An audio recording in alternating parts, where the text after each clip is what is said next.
स्वागत है दोस्तों आप सभी का हमारे YouTube channel teaching tips tutorial में। और आज के इस वीडियो में हम राजस्थान बोर्ड कक्षा 8वीं का जो बोर्ड का नमूना प्रश्न पत्र है, मॉडल क्वेश्चन पेपर है, उसके आंसर सहित लेके आए हैं। तो चलिए शुरू करते हैं आज के इस वीडियो को। टोटल ये 2.5 घंटे का पेपर होगा, 50 नंबर का। पहला जो क्वेश्चन है 1 से 11 तक के प्रश्न जो है 1 अंक के हैं। पहला क्वेश्चन है, एक स्थान पर एक ही प्रकार के पौधों को बड़ी मात्रा में उगाए जाने वाले पौधों को क्या कहेंगे? तो इसका आंसर हो जाएगा ए, फसल। एक ही जगह पे जब बहुत सारे पौधों को उगाया जाता है उसे फसल कहा जाता है। फिर देखें सेकंड, उचित समय एवं अंतराल पर फसल को जल देना क्या कहलाएगा? तो उचित समय व अंतराल पर फसल को जल देना सिंचाई कहलाता है।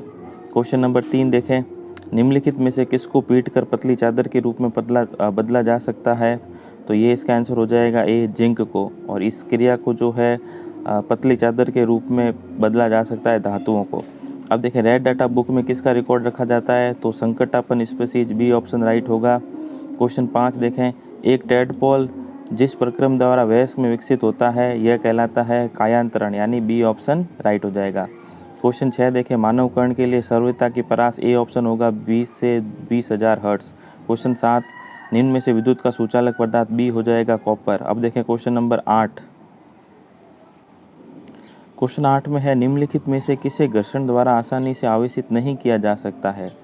तो ऑप्शन बी राइट हो जाएगा, तांबे की छड़ को। बाकी तीनों चीज़ें जो है स और द, इन्हें आवेशित किया जा सकता है। तो ये हो गए आपके क्वेश्चन नंबर 1 से लेके 8 तक।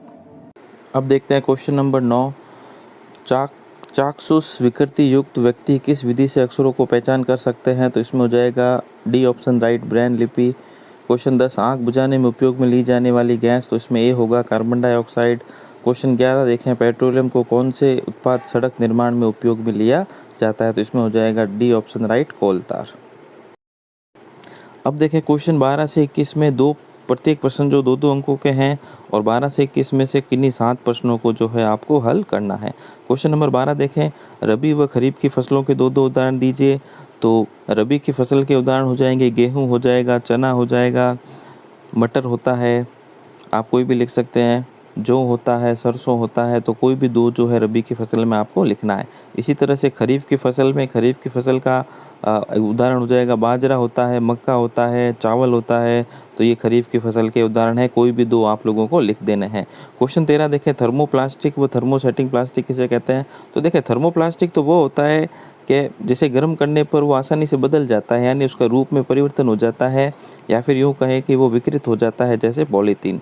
और थर्मोसेटिंग प्लास्टिक वह होता है जो गर्म करने पर दोबारा से नरम नहीं किया जा सकता, एक ही बार एक ही सांचे में से डाल सकते हैं। जैसे इसका उदाहरण अगर मैं आपको समझाऊं तो स्विच बोर्ड वगैरह होते हैं जो बेकेलाइट के बने होते हैं, या बर्तनों, प्रेशर कुकर वगैरह के जो हैंडल होते हैं वो बेकेलाइट के बने होते हैं। नेक्स्ट देखें क्वेश्चन 14, निम्न गुणों के आधार पर धातु अधातु का उदाहरण दीजिए। कमरे के तापमान पर द्रव धातु पारा होती है।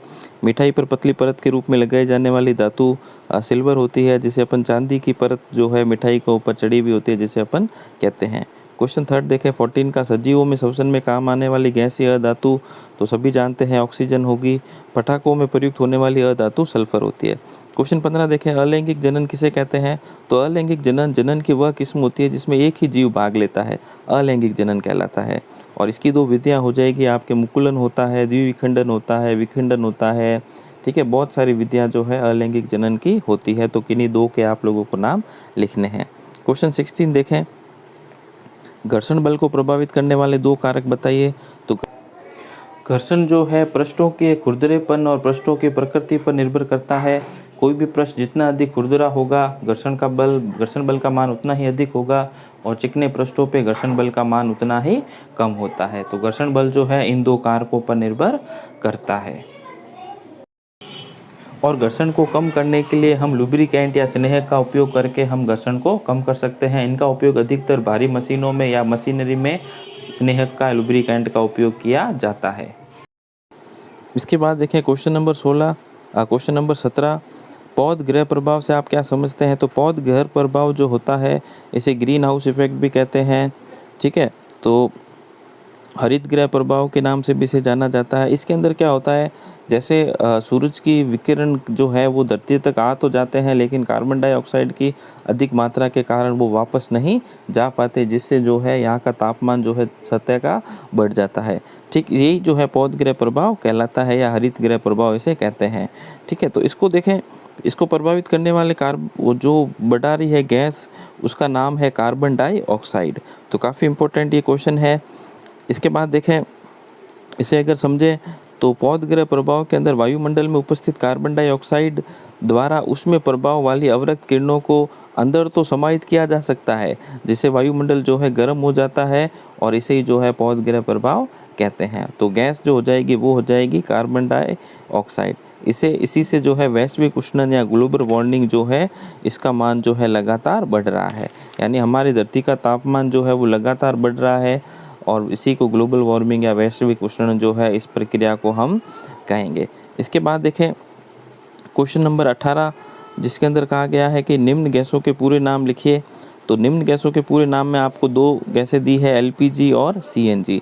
तो एलपीजी जो है इसका पूरा नाम होता है द्रवित पेट्रोलियम गैस, और सीएनजी का जो पूरा नाम होता है वो होता है संपीड़ित प्राकृतिक गैस। अगर इसे इंग्लिश में लिखना चाहें आप, तो एलपीजी का पूरा नाम हो जाएगा लिक्विफाइड पेट्रोलियम गैस, और सीएनजी का जो है पूरा नाम होता है कंप्रेस्ड नेचुरल गैस। यानी कंप्रेस्ड का मतलब होता है संपीड़ित, और नेचुरल गैस का मतलब होता है प्राकृतिक गैस। और इसी तरीके से अगर मैं आपको एलपीजी का समझाऊं, तो एलपीजी में एलपी का मतलब होता है लिक्विफाइड पेट्रोलियम, यानी द्रवित पेट्रोलियम, और जी का मतलब है यहाँ पे गैस। तो इस तरीके से जो है आप एलपीजी और सीएनजी के जो हैं पूरे नाम आसानी से याद रख सकते हैं।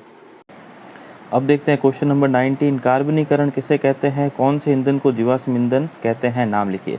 तो देखें, कार्बनीकरण जो है मृदा के नीचे दबी हुई मृत वनस्पतियों के उच्च ताप व दाब के कारण धीमे प्रक्रम द्वारा कोयले में परिवर्तित होने की क्रिया जो है कार्बनीकरण कहलाती है। और जीवाश्म ईंधन जो है, इसका निर्माण लाखों करोड़ों वर्षों से जो है सजीव प्राणियों के मृत अवशेष जो है इनसे होता है। जो धरती के नीचे जो पेड़ पौधे जीव जंतु दब जाते हैं, उनसे जो है जीवाश्म ईंधन जो है बनता है। इसे इंग्लिश में फॉसिल फ्यूल भी कहा जाता है। अब देखें, इसके उदाहरण हो जाएंगे प्राकृतिक कोयला और पेट्रोलियम, जीवाश्म ईंधन के उदाहरण हो जाएंगे। अब देखें क्वेश्चन 20, जल की बचत हेतु 5R का तात्पर्य लिखिए। तो 5R के अंदर हो जाएगा सबसे पहले आपके रिड्यूस यानी कम उपयोग। तो जल की बचत हेतु 5R का उपयोग जो है हम कर सकते हैं, इसे रीयूज, रिकवर, रिसाइकल, रिड्यूस और रिफ्यूज़ यानी उपयोग न करके। तो ये 5 तरीके से हम जो है जल की बचत कर सकते हैं। अगर आप इसे हिंदी में जानना चाहें, तो रीयूज़ का मतलब होता है पुनः उपयोग, रिकवर का मतलब होता है पुनः प्राप्ति, रिसाइकल का मतलब होता है पुनः चक्रण, रिड्यूस का मतलब होता है कम उपयोग, और रिफ्यूज़ का मतलब होता है उपयोग नहीं करना। इसके बाद देखें क्वेश्चन 21, वनोन्मूलन के 2 कारण लिखिए। तो वनोन्मूलन के कारण में हो जाएगा कृषि भूमि। वनोन्मूलन के लिए 2 कारण हम लिख सकते हैं, घरों में कारखानों के निर्माण के लिए और कृषि भूमि के लिए। वनोन्मूलन के ये 2 कारण हो सकते हैं। इसके बाद देखें क्वेश्चन 22 से 29 तक प्रत्येक प्रश्न 3 अंकों का है। क्वेश्चन नंबर 22 से लेके और 22 से 29 में से कोई 5 प्रश्न जो है आपको हल करने होंगे। तो यहाँ पे आपको ध्यान देना है कि 22 से 29 तक में जो है सारे क्वेश्चन 3-3 अंकों के हैं, और इसमें से किन्हीं 5 क्वेश्चन को आपको जो है हल करना है। तो अब देख लेते हैं क्वेश्चन नंबर 22 से 29। क्वेश्चन नंबर 22 देखें, जहाँ तक संभव हो प्लास्टिक के उपयोग से बचिए, इस कथन की पुष्टि कीजिए। तो प्लास्टिक जो है हमारे पर्यावरण के लिए बहुत ही ज़्यादा नुकसानदायक होता है। ये जो है आसानी से अपघटित नहीं होता। तो प्लास्टिक जो है बिल्कुल पर्यावरण का हितैषी नहीं है। तो यह न तो जलकर नष्ट होता है, न ही प्राकृतिक जीवाणुओं द्वारा आसानी से ये अपघटित किया जा सकता है। लापरवाही के कारण हम जो है बहुत जगह पे प्लास्टिक जो है इधर उधर फेंक देते हैं, और ये हमारे पर्यावरण के लिए बहुत ही ज़्यादा नुकसानदायक होता है। फिर इसके अंदर कहा गया है कि जहाँ तक संभव हो प्लास्टिक के उपयोग से बचना चाहिए। तो हमें जो है प्लास्टिक से उपयोग से बचने के लिए इसके अलावा जो दूसरी चीज़ें हैं उनको अधिक इस्तेमाल करना चाहिए। जैसे हमें सामान वगैरह लाने के लिए कपड़े के थैले या कागज़ के पाउच का उपयोग करना चाहिए। कागज़ के जो है लिफाफे हैं उनका उपयोग करना चाहिए। चाय पीने के लिए हमें प्लास्टिक के कप की जगह कागज़ या मिट्टी के बर्तनों का उपयोग करना चाहिए। तो हम जो है दूसरे तरीके अपनाकर जो है इससे प्लास्टिक से बच सकते हैं।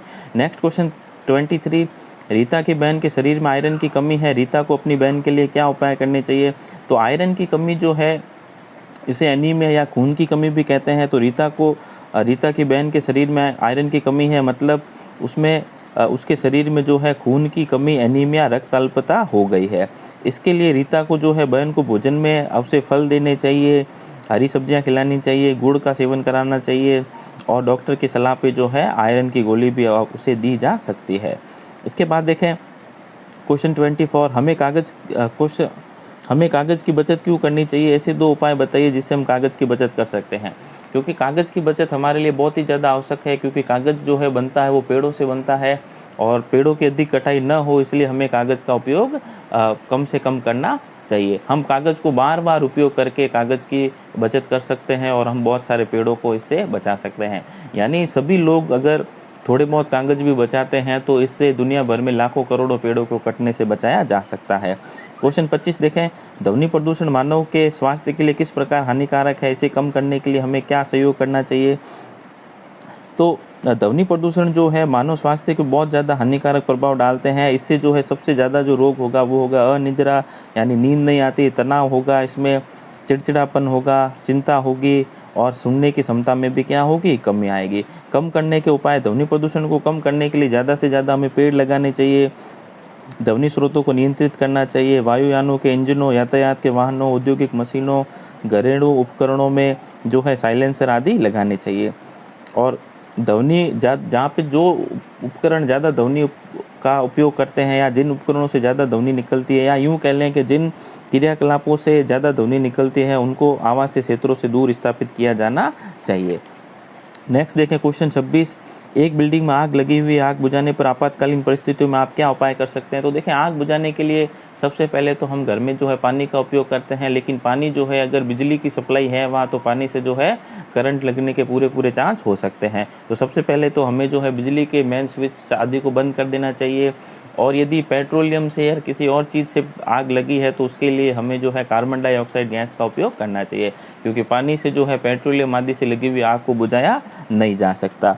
इसके बाद देखें क्वेश्चन 27, सीएनजी व एलपीजी ईंधन के रूप में उपयोग के क्या क्या लाभ है? तो बहुत ही सिंपल सा है, काफ़ी अच्छा है। सीएनजी व एलपीजी है बिना धुएं के साथ जलती है, इनके जलने के बाद कोई विषैला पदार्थ भी नहीं बनता, इनका ऊष्मीयमान अधिक होता है, इनका ज्वलनांक अधिक होता है, इनके जलने पर कोई विषैली गैस भी उत्पन्न नहीं होती, इन्हें आसानी से भंडारित किया जा सकता है। तो ये काफ़ी सारे 2-3 पॉइंट आप इसके अंदर लिख सकते हैं। क्वेश्चन 28 देखें, व्यक्तिगत स्तर पर आप जल प्रदूषण को कम करने के लिए क्या क्या उपाय कर सकते हैं? तो जल प्रदूषण को कम करने के लिए हम बहुत सारे उपाय कर सकते हैं। कारखानों के अपशिष्ट को जो है उपचारित करके नदियों में गिराया जाना चाहिए। इसके अलावा देखें, कीटनाशकों का प्रयोग करते समय ध्यान रखना चाहिए कि उस जल को वापस खेत या पीने योग्य जल में न डाला जाए। कारखानों से निकलने वाले जहरीले अपशिष्ट पदार्थों व गर्म जल को जलाशयों, नदियों व समुद्रों में नहीं गिराना चाहिए। तो ये बहुत सारी चीज़ें जो है हम ध्यान रख के जल प्रदूषण को कम से कम करने का प्रयास कर सकते हैं। क्वेश्चन 28 देखें, 29, सर्दियों में स्वेटर उतारते समय चट-चट की ध्वनि सुनाई देती है, ऐसा क्यों होता है? तो सर्दियों में स्वेटर वगैरह जब हम उतारते हैं तो घर्षण के कारण वह आवेशित हो जाता है। इन आवेशों को एक दूसरे के संपर्क में आने पर जो है आकर्षण व प्रतिकर्षण के कारण जो है हमें चट-चट की ध्वनि सुनाई देती है, साथ ही चिंगारी भी निकलती हुई दिखाई देती है। तो ये जो है ये आवेश के कारण होता है। इसके बाद देखें क्वेश्चन 30 से 33 तक, प्रत्येक प्रश्न 5 अंक का है। प्रत्येक प्रश्न में से चित्र जो है वो 2.5 अंकों का होगा। यानी जो 30 से 33 तक में जो है 5-5 अंकों के क्वेश्चन है और उसमें से डायग्राम बनाना है जो कि 2.5 अंक यानी 2.5 अंकों का इसके अंदर आपको डायग्राम जो है बनाना पड़ेगा। तो ये जब देख लेते हैं क्वेश्चन नंबर 30 से 33 तक। अब देख लेते हैं क्वेश्चन नंबर 30, एक मच्छर अपने पंखों को 500 कंपन प्रति सेकंड की औसत दर से कंपित करके ध्वनि उत्पन्न करता है। कंपन का आवर्तकाल कितना है?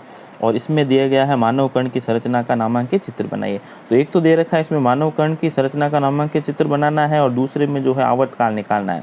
तो आवर्तकाल निकाल सकते हैं। आवर्ती है यहाँ पे 500, कंपन आवर्ती है 500 और कंपन है 500 हर्ट्ज। तो हम जानते हैं आवर्तकाल जो होता है उसको हम सूत्र लगा के जो है आसानी से निकाल सकते हैं। तो इसका जो है अगर हम इसे सॉल्व करेंगे तो इसको मैं इसको अलग से आपको एक पेपर पे इसको अलग से दूसरे वीडियो में मैं आपको सॉल्व करके बताऊंगा और मानव कर्ण की संरचना का भी नामांकित चित्र बनाना मैं आप लोगों को अलग से वीडियो में आपको सिखा दूंगा, जिसका लिंक मैं नीचे डिस्क्रिप्शन में बाद में अपडेट कर दूंगा। तो ये जो दो क्वेश्चन नंबर 30 है, इसमें मानवकरण की नामांकित संरचना का नामांकित चित्र जो है बनाना हम अलग से सीखेंगे। अब देख लेते हैं क्वेश्चन नंबर 31। क्या शुद्ध जल विद्युत का चालन करता है? यदि नहीं तो चालक बनाने के लिए हम क्या कर सकते हैं? जल में विद्युत धारा प्रवाहित करने के लिए प्रयोग का सचित्र वर्णन कीजिए। तो जल में विद्युत धारा प्रवाहित करने के लिए हम एक प्रयोग का सचित्र वर्णन कर सकते हैं। तो जैसा कि आप देख सकते हैं, शुद्ध जल विद्युत का चालन नहीं करता है। शुद्ध जल को चालक बनाने के लिए अम्ल, सार या लवण को जल में मिलाकर उसका विलयन प्राप्त किया जा सकता है। यदि हम उसमें नमक, चीनी या कुछ बूंदे सल्फ्यूरिक अम्ल की मिला दें तो जल जो है विद्युत का चालन करने लग जाएगा। तो आप ये इसका चित्र देख सकते हैं, किस प्रकार से आप इसका आंसर लिख सकते हैं। क्वेश्चन नंबर 32 देखें। मान लीजिए आप एक अंधेरे कमरे में हैं, क्या कमरे में वस्तुओं को देख सकते हैं? तो अंधेरे कमरे में हम वस्तुओं को नहीं देख पाएंगे, क्योंकि कमरे पर पड़ी वस्तु पर कोई प्रकाश नहीं पड़ रहा है और न ही वह स्वयं प्रकाश उत्सर्जित कर रही है। लेकिन इसमें आगे पूछा है कि आप कमरे के बाहर की वस्तुओं को देख सकते हैं। तो बिल्कुल हम कमरे के बाहर के स्थित वस्तुओं को हम देख पाएंगे, क्योंकि वहाँ पे जो है प्रकाश उनके ऊपर आपतित हो रहा है और वह प्रकाश उत्सर्जित कर रहे हैं। अब देखें, इसके अंदर दे रखा है जो मानव नेत्र का नामांकित चित्र बनाना है। तो मानव नेत्र की नामांकित संरचना का नामांकित चित्र भी मैं आप लोगों को अलग से एक वीडियो में बिल्कुल वाइट बोर्ड पे बना के जो है आपको सिखा दूंगा। अब देखते हैं क्वेश्चन नंबर लास्ट 33। जब हम किसी आवेशित वस्तु को हाथ से छूते हैं या वह अपने आवेश को खो देती है, ये भी प्रयोग करके व्याख्या करनी है। और इसमें दे रखा है, चित्र की सहायता से किसी उपकरण का वर्णन कीजिए जिसके उपयोग से किसी आवेशित वस्तु की पहचान में होती है। तो देखें, इसके अंदर जब हम किसी आवेशित वस्तु को छूते हैं तो आवेश शरीर से होकर पृथ्वी में चला जाता है, क्योंकि मानव शरीर विद्युत का चालन करता है। इस कारण वस्तु जो है अपना आवेश खो देती है। इसे भूसंपर्कण भी कहते हैं। तो इसके अंदर हम जो है एक प्रयोग के द्वारा जो है इसको अपन सॉल्व कर सकते हैं। तो ये भी मैं आप लोगों को इस प्रयोग का नामांकित चित्र और कैसे ऐसे कर सकते हैं, ये नेक्स्ट वीडियो में मैं तीनों जो है एक ही वीडियो में अपलोड बना के आप लोगों को एक ही साथ समझाने की कोशिश करूँगा। तो ये पेपर जो था बोर्ड का कक्षा 8 के लिए 2021 परीक्षा का नमूना प्रश्न पत्र, जो 8वीं बोर्ड के लिए इम्पोर्टेंट है, जो 8वीं बोर्ड की परीक्षा 2021 होगी उसके लिए इस तरह के क्वेश्चन आएंगे। तो आप लोगों को ज़रूर इन सारे क्वेश्चन को अच्छे से देखना है, अच्छे से याद करना है। तो ये वीडियो पसंद आए तो ज़रूर इसे लाइक करें, अपने दोस्तों के साथ शेयर करें, और अभी तक आपने मेरे चैनल को सब्सक्राइब नहीं किया है तो इसे ज़रूर सब्सक्राइब करें।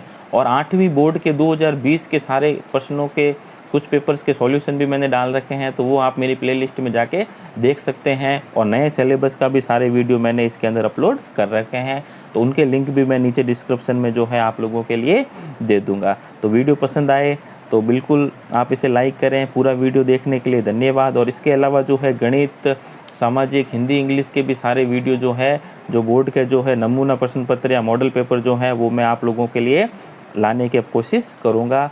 तो चैनल को ज़रूर सब्सक्राइब करें और इसे लाइक करें।